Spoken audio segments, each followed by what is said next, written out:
Señor, nosotros los creyentes podemos estar en paz en medio de la tormenta porque sabemos lo que va a suceder y para eso tenemos la palabra de Dios. Oramos en esta tarde, queridos hermanos, pidiendo la bendición de nuestro Dios para este mensaje. Te damos muchas gracias, Señor, una vez más por esta oportunidad que nos das de aprender, de conocer las cosas que tú has dejado en tu palabra para mantenernos firmes en la fe, para saber cómo actuar, cómo comportarnos en estos tiempos peligrosos y difíciles en los cuales nos ha tocado vivir. Señor, abre nuestro entendimiento para que podamos comprender tu palabra y podamos en esta tarde, Señor, ser fortalecidos en nuestra fe, en nuestra comunión contigo, y que esta palabra sea de bendición para todos los que la van a escuchar, tanto hoy como en cualquier otro momento. Nos ponemos en tus manos y pedimos tu bendición en el nombre de Jesús. Y amén, y amén. Yo lo primero que me gustaría pedirles a todos ustedes, no solamente los que están aquí reunidos, sino también los que están en sus hogares y los que después van a ver estas reuniones. No sé si se han dado cuenta, pero en las últimas semanas han habido centenares, cientos de miles de personas que debido a todo lo que está ocurriendo se han metido en, seguramente en muchas otras páginas, ¿no? Pero yo hablo de lo que nos atañe a nosotros, a ver qué es lo que está sucediendo, a ver qué es lo que está pasando.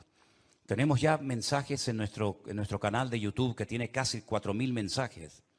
Tenemos mensajes que ya pasan de los 2, 3, 4, 5, 6, 7, 8, 9 millones de visualizaciones. Es algo increíble ver cómo Dios está despertando las conciencias de muchísimas personas en muchas partes del mundo, porque están realmente preocupadas, diciendo, ¿qué es lo que va a pasar?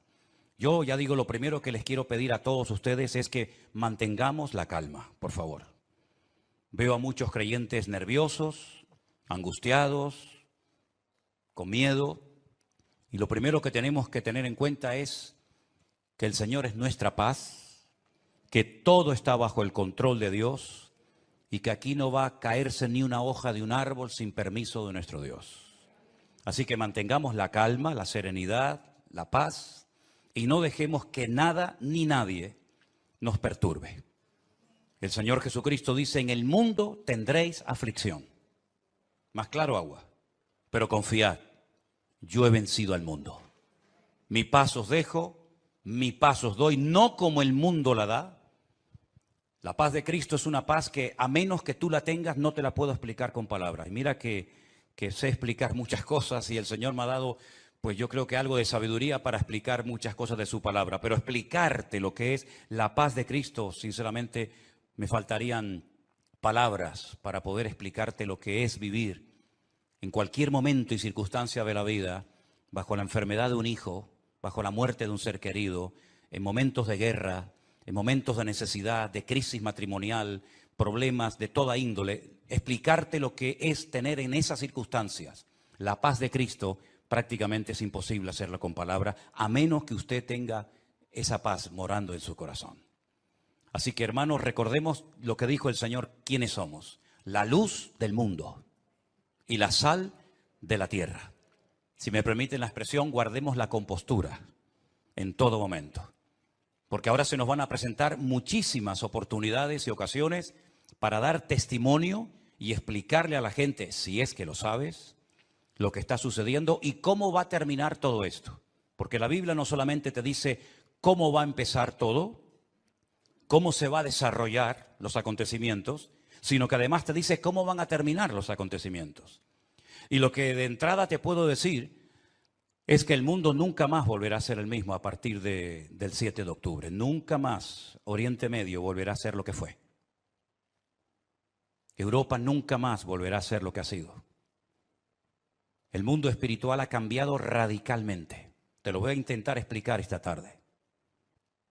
Porque todo lo que nosotros vemos que está sucediendo en este nivel, en esta dimensión de lo natural, es simplemente, como he dicho muchas veces, y lo repito, un reflejo del mundo espiritual. El mensaje de hoy yo lo he titulado ¿Palestina o Israel? Porque se está oyendo mucho hablar en los últimos días, semanas, acerca de Palestina, de Israel y de Palestina. Y yo tengo que hacer un pequeño alto en el camino antes de entrar en lo que va a ser en sí el mensaje y decirte que no hay que ser ni judío, ni musulmán, ni creyente, ni cristiano, ni nada para saber que nunca, jamás en la historia hubo un Estado llamado el Estado palestino. Nunca existió tal cosa, jamás. Te voy a decir de dónde viene y quién le puso ese nombre a ese territorio de Palestina. Antes de que los judíos llegaran a ese país y declararan el Estado judío de Israel, como se llama en 1948, estaban los ingleses en aquel lugar. Después de la Primera Guerra Mundial se repartieron el mundo las naciones vencedoras. Y a Inglaterra le tocó lo que ellos llamaban en aquel tiempo Palestina.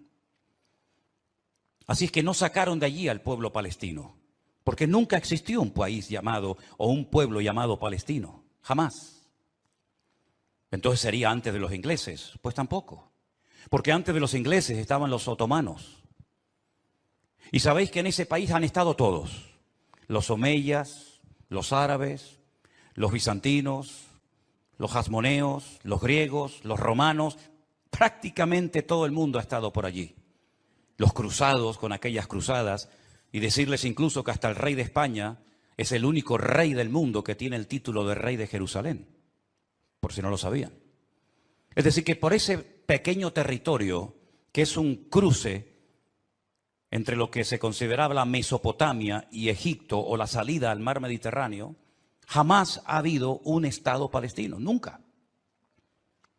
No sé si en algún momento lo habrá, pero jamás en la historia ha existido tal cosa. ¿De dónde viene entonces el tema o el término Palestina? Realmente el título, el nombre de Palestina fue un castigo del Imperio Romano a los judíos. Me explico. En el año 132 después de la era de Cristo, después del nacimiento de Cristo, hubo un hombre llamado Bar Kokhba. Su nombre significa hijo de la estrella, Bar, hijo, Kokhba, estrella.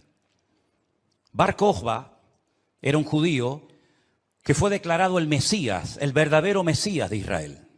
Ustedes saben que el sueño dorado de Israel ha sido la restauración de la monarquía con un rey descendiente de la tribu de Judá.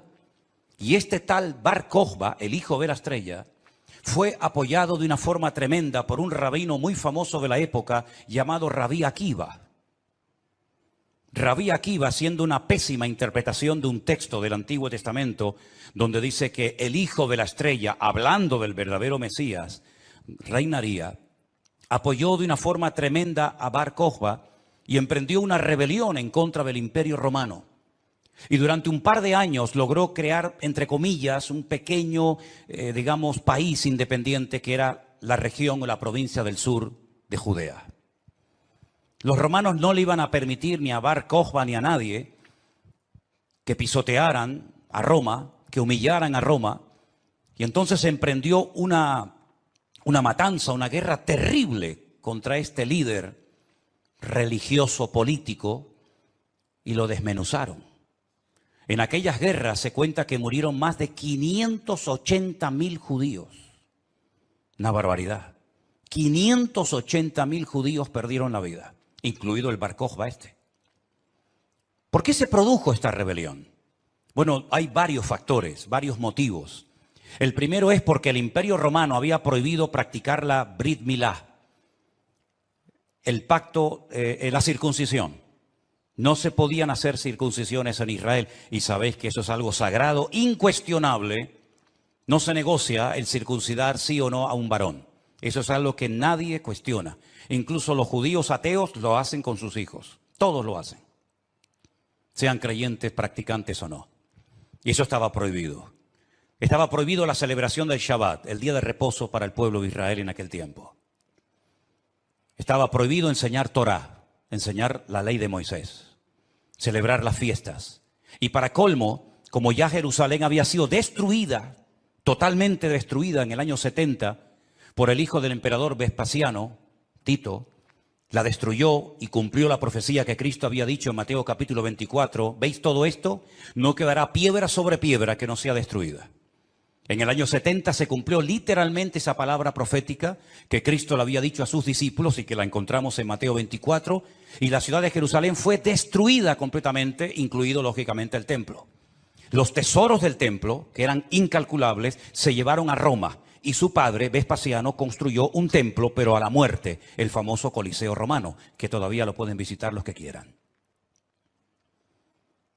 Y para hacer una conmemoración de esta victoria, entrando o muy cerca del Coliseo romano está el Arco del Triunfo de Tito, por donde les desfilaron las legiones romanas, humillando a los judíos que se los llevaban por miles y centenares a Roma para ser lanzados al circo romano, crucificados, etcétera, etcétera. No solamente ocurrió eso, sino que para más INRI, para más humillación, lo que hizo el emperador Adriano fue cambiarle el nombre a la ciudad de Jerusalén. Subió a lo alto de donde estaba el templo, que es el Monte Moriah, donde actualmente está el Domo de la Roca, y al lado la mezquita famosa de Al-Aqsa. Y allí puso un templo a Júpiter, una de las divinidades más adoradas y queridas de Roma. Y le cambió el nombre de Jerusalén por Aelia Capitolina. Y ese fue el nombre que le pusieron. Esto fue una humillación tan grande que no pudieron soportar semejante humillación parte de la tribu de Judá que estaba todavía en aquel tiempo allí, que decidieron emprender una rebelión en contra de Roma. Y en el 132, este hombre, Bar Kokhba, se atrevió a plantarle cara al Imperio Romano. Y durante un par de años tuvo, digamos, éxito, pero finalmente fue despedazada y arrasada completamente ese país. El rabino que lo apoyó, el rabí Akiva, lo llevaron a Cesarea la Marítima. Digo la Marítima porque sabéis que en los tiempos de la Biblia había dos ciudades que se llamaban Cesarea, Cesarea de Filipo al norte y Cesarea la Marítima al lado del mar Mediterráneo. Y allí con peines de hierro al rojo vivo le arrancaron toda la piel y lo torturaron hasta la muerte a rabí Akiva. Y ya se acabó cualquier otra posibilidad de rebelarse, de levantarse contra el Imperio Romano. Queda un pequeño reducto de judíos, digamos, rebeldes, pero bueno, ese es tema para otro día. Y entonces, para humillar más a ese país, para que nunca nadie pudiera recordar que un día hubo una ciudad llamada Jerusalén, que ahora se iba a llamar, ya hacía años que se llamaba Aelia Capitolina, al país se le puso Filistea, tierra de filisteos. Y de ahí viene la palabra, el origen de la palabra Palestina. Fue un castigo de Roma a los judíos para que nunca más nadie pudiera echar de menos un país llamado Israel. Y esa es la historia del nombre Palestina. Y por allí, ya digo, han pasado todas las civilizaciones, culturas, religiones, imperios, cruzados, etcétera, etcétera. Pero nunca, a pesar de que Roma le puso a ese país Palestina o tierra de filisteos, jamás hubo un estado propio, gobernado, libre, independiente, llamado el Estado de Palestina. Jamás lo ha habido, nunca. Y no hay ni que ser cristiano para entender esto. Cualquier persona lo sabe perfectamente. Por lo tanto, cuando hace unos días un señor dijo que Jesús era palestino, yo le pediría a los que son de ese país que se pongan en contacto con su embajador o con su presidente y le corrijan a este señor, porque Palestina no existía en la época del Señor Jesús. Hay que decirle a este señor que Jesús era de la tribu de Judá.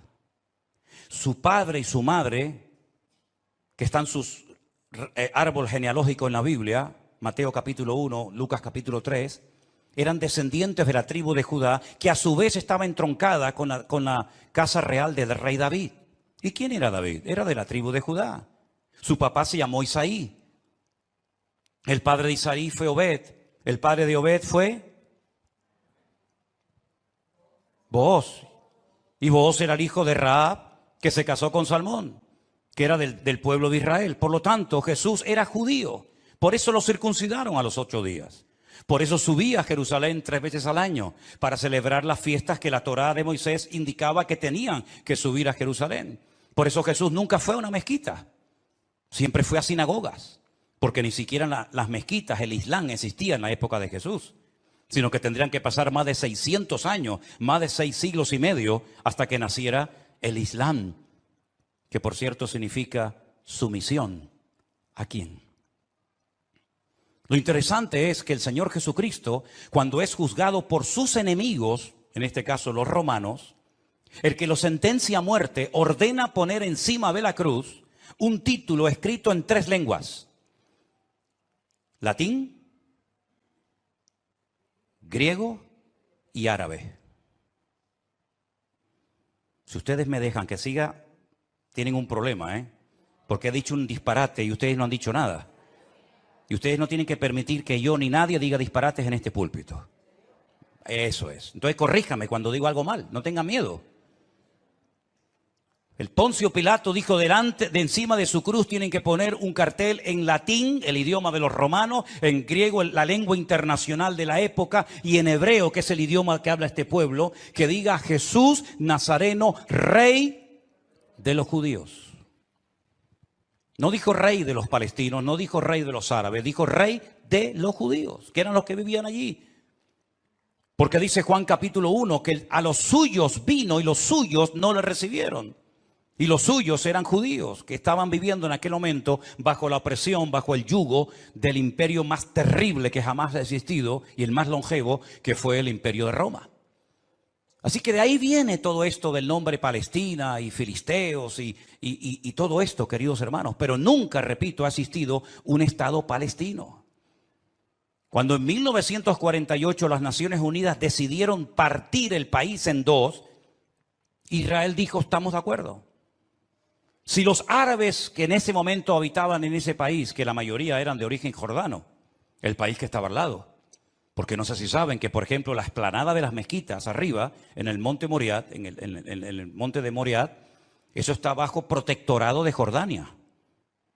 Y cuando tú ves a los ancianos caminando por las calles de la ciudad vieja de Jerusalén, la mayoría de ellos llevan un pañuelo de cuadraditos blancos y rojos, que es el pañuelo de Jordania.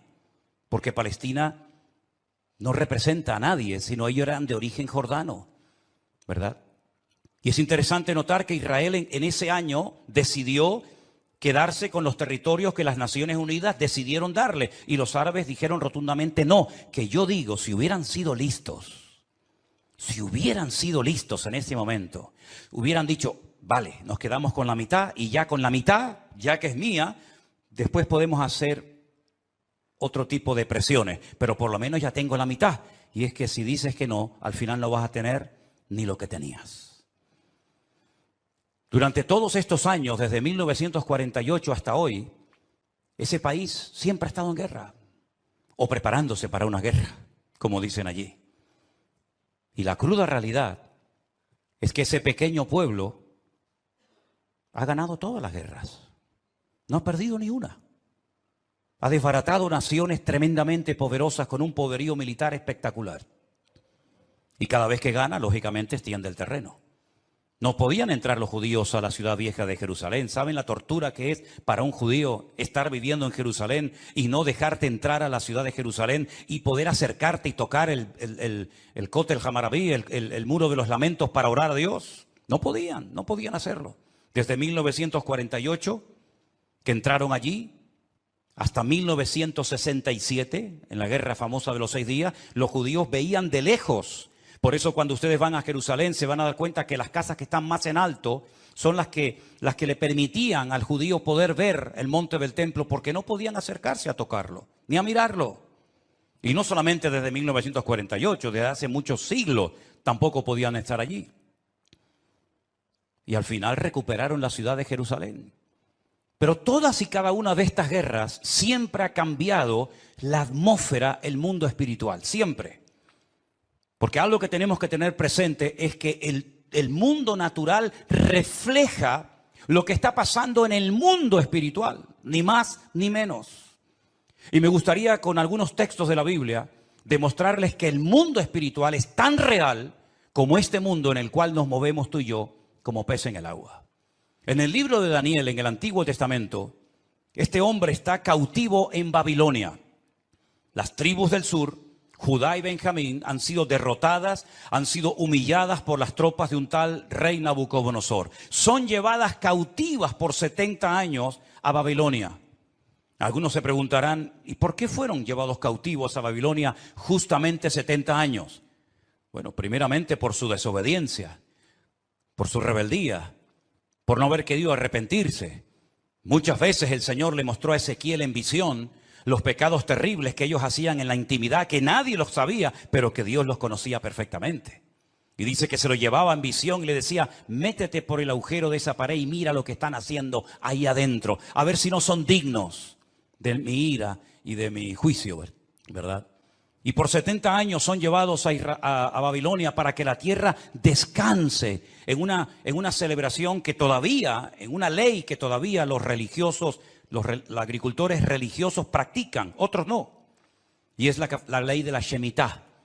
La Shemitah es una ley que obliga al agricultor, al que se dedica a los labores del campo, a dejar reposar la tierra un año entero. No se puede trabajar la tierra.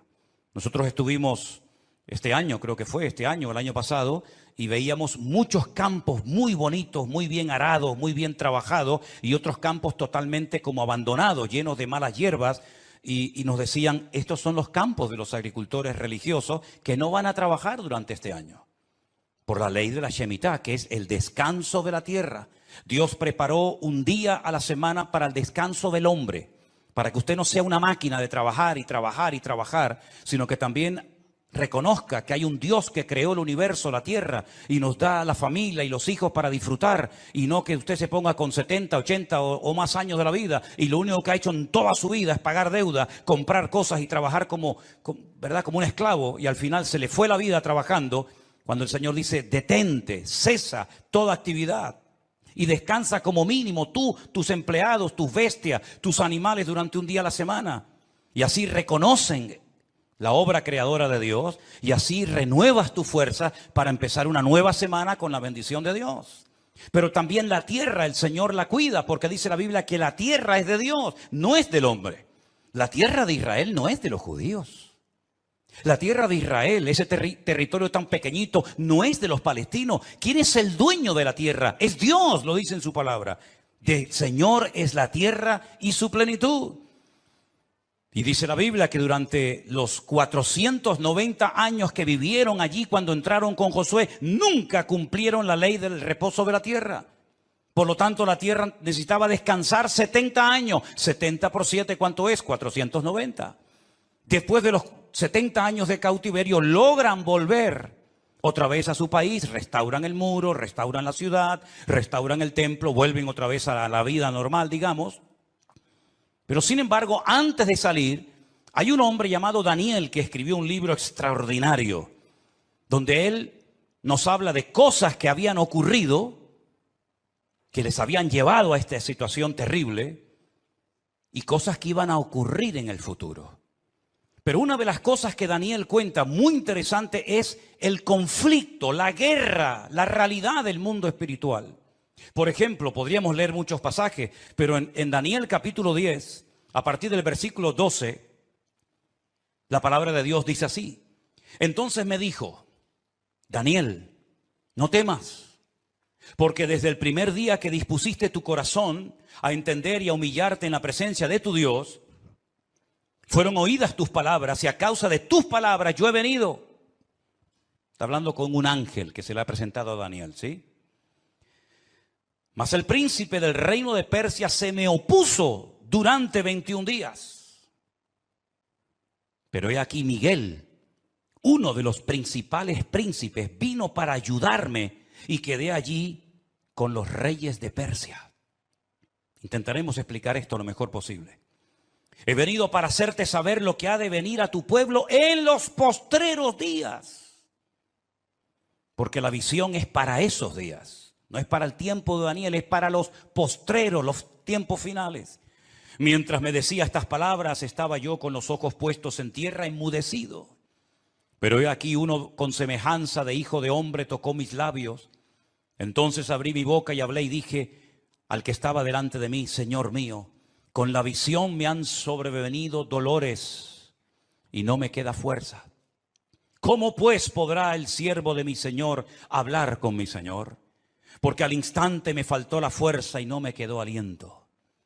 Y aquel que tenía semejanza de hombre me tocó otra vez y me fortaleció y me dijo: muy amado, no temas, la paz sea contigo, esfuérzate y aliéntate. Y mientras él me hablaba, recobré las fuerzas y dije: hable mi Señor, porque me has fortalecido. Y me dijo: ¿sabes por qué he venido a ti? Pues ahora tengo que volver para pelear contra el príncipe de Persia. Y al terminar con él, con el príncipe de Grecia, que vendrá. Pero yo te declararé lo que está escrito en el libro de la verdad, y ninguno me ayuda contra ellos sino Miguel, vuestro príncipe. Aquí está hablando de príncipe, el príncipe de Grecia, el príncipe de Persia. Habla de un arcángel tremendamente poderoso que aparece en pocas ocasiones en la Biblia, llamado Miguel, que dice que es el príncipe que protege al pueblo de Israel de ser aniquilado y destruido. Porque una cosa que les quiero decir y que os quede clara, y me da igual si estáis de acuerdo o no, me da igual, créame, pero te lo tengo que decir. Recientemente se le preguntaron a altas autoridades de Hamás y le dijeron: si pudierais elegir entre tener todo el Estado de Israel, todo el territorio, de norte a sur y de este a oeste para ustedes, o la destrucción, la aniquilación total y absoluta del pueblo de Israel, ¿qué elegiríais? ¿Sabe la respuesta, no? Preferimos que no exista ni un solo judío sobre la faz de la tierra antes de quedarnos con todo su territorio. Porque no es que quieren quedarse con todo el territorio, es que quieren arrojar al mar o al desierto para que muera toda la población de Israel, que en este momento está alrededor de unos 15 millones de personas más o menos repartidas en varias naciones de la tierra. ¿Quién puede negociar con alguien que te quiere matar? ¿Quién puede negociar con alguien que viola a tus hijos y los quema delante de tu presencia? ¿Quién puede negociar con alguien que le abre el vientre a una mujer embarazada y le saca a su hijo que aún está con vida? ¿Quién puede negociar con alguien que te odia y que el sueño de su vida es destruirte a ti y a toda tu descendencia? ¿Quién puede negociar con semejantes salvajes? Fijaros que ya no digo animales, como decía hasta el otro día, porque no quiero ofender a los animales. Pero aquí encontramos una realidad espiritual.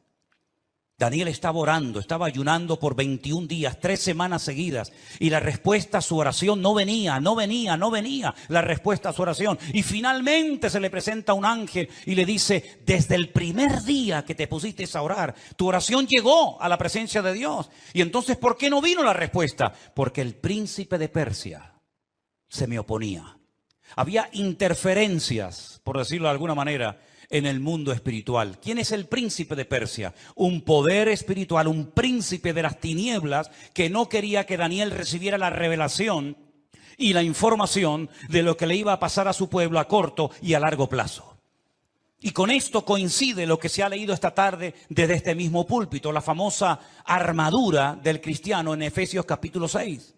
Donde el apóstol Pablo dice: nuestra lucha ahora como creyente no es contra sangre y contra carne, no.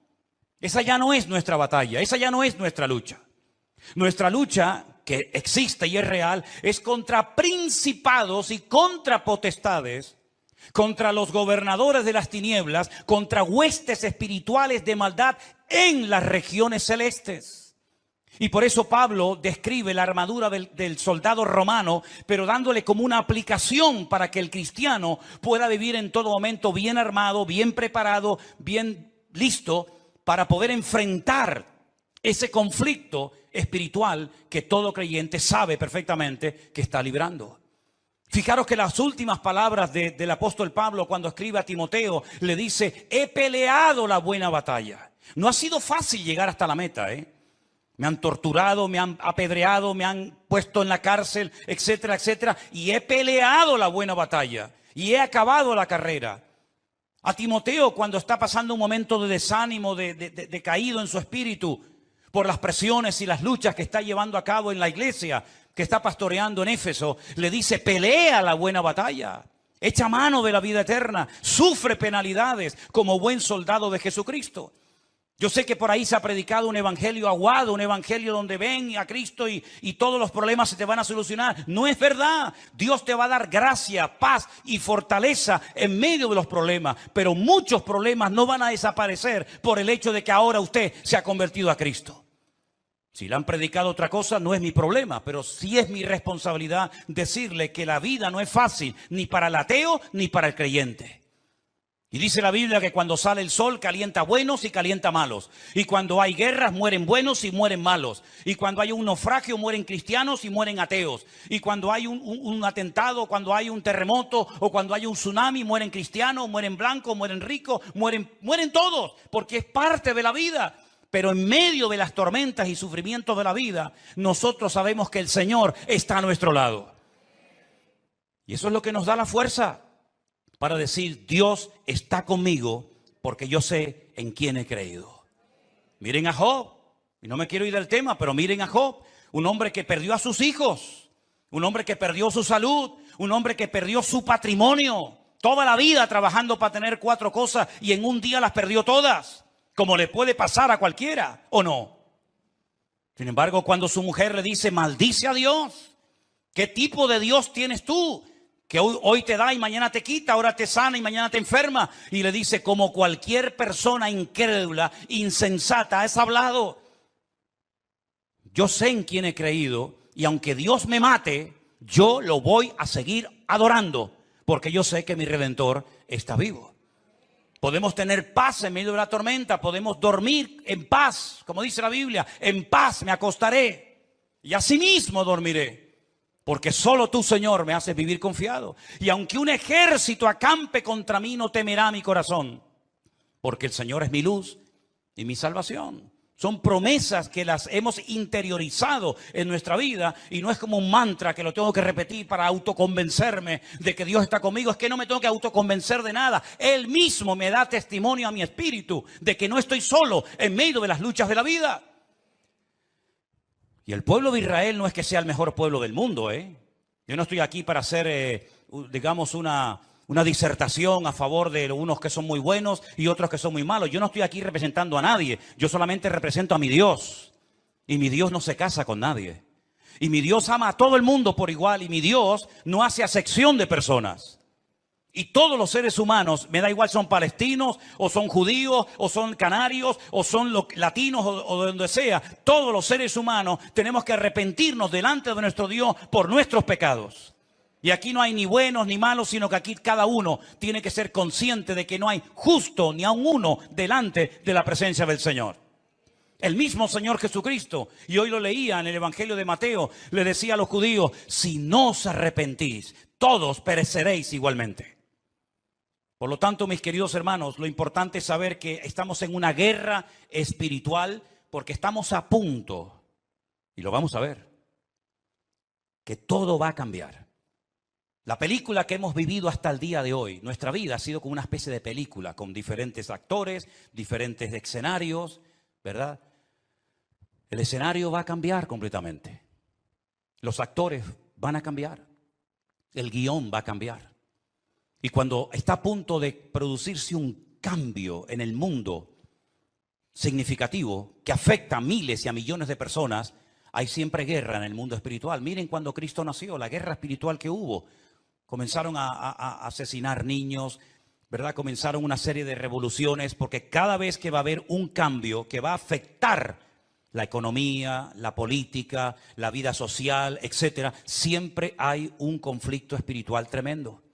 Daniel estaba orando porque quedaba pocos años, poco tiempo, probablemente estaba por el año 68, máximo al 69 de la liberación, ¿verdad?, del pueblo. Y Daniel estaba no preocupado, pero sí indagando, leyendo las escrituras, orando y ayunando, porque sabía que se avecinaba, se oteaba en el horizonte un cambio tremendamente significativo. Miles de personas por fin iban a poder volver otra vez a su país. Iba a haber una masa de gente que iba a ir de un lugar a otro. Y esos cambios, hermano, No se producen por casualidad. Esto que estamos viendo que ayer llegaron 1000 al Hierro, el otro día 600 a Lanzarote, el otro día no sé cuántos al Hierro, todo eso no es producto de la casualidad. Satanás está cambiando la escena mundial. Y lo vamos a notar en pocos días, en pocas semanas. Esto va a ser completamente diferente. Y los que tengamos la oportunidad y el privilegio de volver a Israel, porque vamos a volver a Israel, no nos vamos a encontrar al Israel que hemos conocido por más de 20 años. Nos vamos a encontrar a la gente de una forma diferente, una actitud diferente, una atmósfera completamente diferente, porque estamos en una guerra espiritual tremenda. Cuando se lee la famosa armadura del cristiano, se enfatiza mucho que la espada es la palabra de Dios, el yelmo o el casco del soldado representa la salvación, el escudo representa la fe. Pero si ustedes prestan atención a esa armadura de la cual Pablo nos está hablando aquí en Efesios capítulo 6, lo primero que él hace cuando escribe la carta es orar para que los ojos de vuestro entendimiento sean alumbrados y tengáis espíritu de sabiduría y de revelación en el conocimiento de él. Pablo dice que a los incrédulos Satanás les cegó el entendimiento. Y uno dice, ¿cómo? ¿Cómo es posible que gente tan inteligente, capaz de hacer cosas tremendas, cuando le hablas de la Biblia no se enteran de nada? Son como ciegos, como analfabetos espiritualmente hablando. Capaz que el tipo es un matemático, un científico espectacular, pero cuando le hablas de las cosas del reino, de las cosas espirituales, dice que para él son locura, no las entiende. Yo incluso he hablado con muchísimos rabinos judíos que se saben libros de memoria de la Biblia y les he hablado, por ejemplo, de Daniel y me dicen literalmente, no entiendo lo que estoy leyendo, no lo entiendo. Y uno se queda sorprendido porque se cumple lo que dijo Isaías, dale esto al que sabe leer y te dirá, no lo entiendo. Y Pablo dice que esta armadura representa la verdad, la justicia, la paz, la fe, la salvación y la palabra de Dios. Fíjate qué palabras tan interesantes. Dice que ceñid vuestros lomos con la verdad, con la coraza de justicia, calzados los pies con el apresto del evangelio de la paz, coger el escudo de la fe, tomad el yelmo de la salvación y la espada del Espíritu, que es la palabra de Dios. Estas 6 cosas, estos 6 elementos están en el punto de mira de Satanás para arrancarlos de nuestra sociedad de un plumazo. Quiere cambiar la verdad en mentira y convertir la mentira en verdad. Si no, sal por la calle hoy en día y pregunta cosas que tienen que ver ya no con la fe, sino con el sentido común. Y te vas a dar cuenta que hay gente que cree en mentiras creyendo 100% que son grandes verdades. Y las grandes verdades las cuestionan y las echan a un lado porque dicen, eso no es verdad, eso es mentira. Esa es una de las estrategias del diablo, bombardear, dinamitar las escuelas, las universidades, incluso también, como no, las iglesias, la familia, los gobiernos, la política, el arte, la pintura, la literatura, todo, para que al final la sociedad siga creyendo más en las mentiras que en las verdades. ¿Quién enseñó que para ir al cielo hay que explotarse? Es una gran mentira. Pero 1.000 millones creen que es una gran verdad.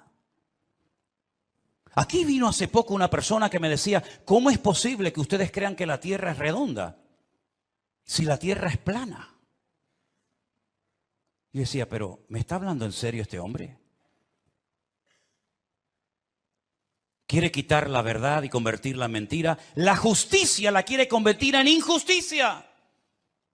De hecho, muchas veces hay más sentido común, más sentido de la justicia en la calle, en la sociedad, hablando en una cafetería o en un bar, que cuando ves un acto supuestamente de justicia, que es una tremenda injusticia.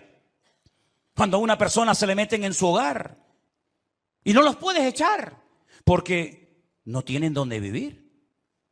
Y no les puedes cortar la luz y el agua porque es un delito si le corto a un ocupa en mi casa la luz y el agua. que han convertido la justicia en injusticia. Ya no tiene derechos el propietario, ahora tiene derechos el que usurpa la propiedad ajena. ¿Eso es una justicia? ¿Eso es justicia?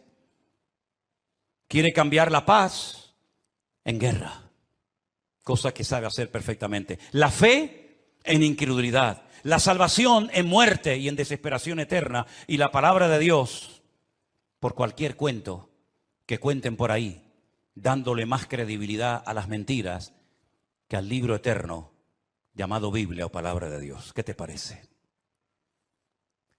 Estamos viviendo en tiempos peligrosos porque dice Daniel capítulo 7, verso 2, que los vientos han comenzado a soplar en el gran mar. Miren ese versículo. Daniel dijo, miraba yo en mi visión de noche y he aquí que los 4 vientos del cielo combatían en el gran mar. En la Biblia, el gran mar es el mar Mediterráneo. Es el mar que toca muchos países europeos y también del norte de África. ¿Y de dónde se levantará un personaje siniestro que tendrá un poder tremendo? Económicamente hablando, políticamente hablando, económicamente hablando, del antiguo territorio que ocupaba el reino de Roma. Todo lo que es el norte de África, parte de Oriente Medio y todo lo que es Europa, hasta lo que se conoce como Finis Terrae, el fin de la tierra para los romanos hace 2000 años. Y dice que en ese gran mar, él vio como 4 vientos, que son demonios, comenzaban a soplar de tal manera que comenzaron a levantarse animales. El resto del capítulo no lo voy a leer, pero dice que comenzaron a levantarse animales. Se levantó un leopardo con alas. Se levantó un oso con unas costillas en la boca. Se levantó un león con alas. Se levantó una bestia indescriptible de esa zona donde soplaban los 4 vientos. Y comenzaron a levantarse esos animales que representaban imperios, poderes políticos que iban a afectar la vida de miles y de millones de personas a lo largo de la historia. ¿Cómo podía saber ese hombre cuando todavía no existían ni los medos persas, ni los griegos, ni los romanos, que se iban a levantar esos imperios siglos antes de antelación? Es que la Biblia se anticipa en el tiempo y en el espacio, demostrando que Dios es un Dios veraz y que siempre sabe lo que va a suceder porque Él controla la historia. ¿Cuántos dicen amén?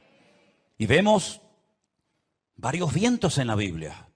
No tengo tiempo para extenderme en todo esto, pero ¿cuál fue el viento que destruyó la barca de Pablo o el barco de Pablo? ¿Cuál fue el viento ese? Es el viento que golpeó contra un creyente, contra un representante del cuerpo de Cristo, el Euroclidón. El Euroclidón destrozó la nave de Pablo y Pablo tuvo que ir a tierra a calentarse y a salvar la vida. Ese viento soplará. Son nombres de la mitología griega. El Aquilón, el Austro. Son vientos que se mencionan, por ejemplo, en el libro del Cantar de los Cantares. Métanse y estudien las direcciones de estos vientos. Generalmente los vientos, depende del viento, suelen ir en una misma dirección, pero llegará un momento en el que se producirá como una especie de huracán, ¿verdad? Donde hay vientos de norte, de sur, de este, de oeste, y es imposible navegar de esa manera. Es imposible navegar con 4 o 5 vientos diferentes. Y eso es lo que va a pasar en los últimos tiempos. Representa la lucha del mundo espiritual con nombres de vientos que aparecen en la Biblia. Y esos vientos se van a llevar a cabo en una zona geográfica en la que tú y yo también vivimos. Y por eso Europa va a ser afectada grandemente en los últimos tiempos. ¿Qué es lo que hay detrás de todo esto? No es una lucha de unos contra otros simplemente. Es una lucha de Satanás contra Dios y su palabra. Ni más ni menos. ¿Quién puede más? ¿Alá o el Dios de ustedes? ¿Quién puede más? ¿El Corán o vuestra Biblia o Torá? Es una lucha de tipo espiritual. Y si no estamos velando y orando, no vamos a saber cómo comportarnos, cómo actuar en este tiempo, porque algo muy importante que lo vamos a ver ahora en un momento en la pantalla, es cómo Satanás a lo largo de la historia, como una especie de camaleón, si me permiten, ha ido adaptándose a los tiempos, a las culturas, a las tradiciones, y de esa manera ha ido preparando el escenario para esta escena final que tenemos en el horizonte. Todavía la guerra fuerte que nos habla Ezequiel 38 y 39 aún no ha empezado. No es esta que estamos viendo ahora. Todavía viene otra peor, para que lo sepan. Cuando Gog, príncipe de Mesec y Tubal, vienen del norte con 200 millones de soldados para destruir al pueblo de Israel. Porque de esta Israel volverá a salir con muchas pérdidas humanas, con mucha sangre derramada, pero aún viene la peor, que la Biblia dice en qué momento se va a producir, qué naciones van a intervenir, por dónde van a atacar, cómo va a terminar, cuánto va a durar, etcétera, etcétera. Pero tengo una lista que se la voy a poner ahí en la pantalla. Espero que estas características del diablo de los últimos tiempos las tengan en cuenta, porque esta es la forma como Satanás ha decidido actuar en nuestra generación. Primero, lograr los objetivos deshumanizando a la humanidad. Eso ya es una realidad entre nosotros. El objetivo, lo que se pretende alcanzar, está por encima de cualquier precio de vida humana. Si mueren 1000, da igual, traemos otros 1000. Si son 10.000, traemos otros 10.000. Es como cuando los romanos estaban al pie de la montaña de Masada. ¿Se acuerdan en Masada, en el desierto de Judea? Dice la Biblia que había arriba en Masada un reducto de judíos que no querían rendirse. Ellos rodearon la muralla de Masada y comenzaron durante años y años y años a echar tierra para construir una rampa que todavía se puede ver, y por esa rampa subieron ¿cómo se llama? El aparato ese de madera grande. Ahora ya lo digo. 4 años preparando esa rampa para poder subir arriba. Dice la Biblia que la iglesia es columna y baluarte. Ahí está, ya me vino. El baluarte. El baluarte era esa torre de madera que iban arrastrando los esclavos. Dentro iba llena de soldados y cuando llegaba arriba se abrían las compuertas y salían para atacar. 4 años preparando esa rampa de tierra. ¿Cuántos murieron? Miles, miles.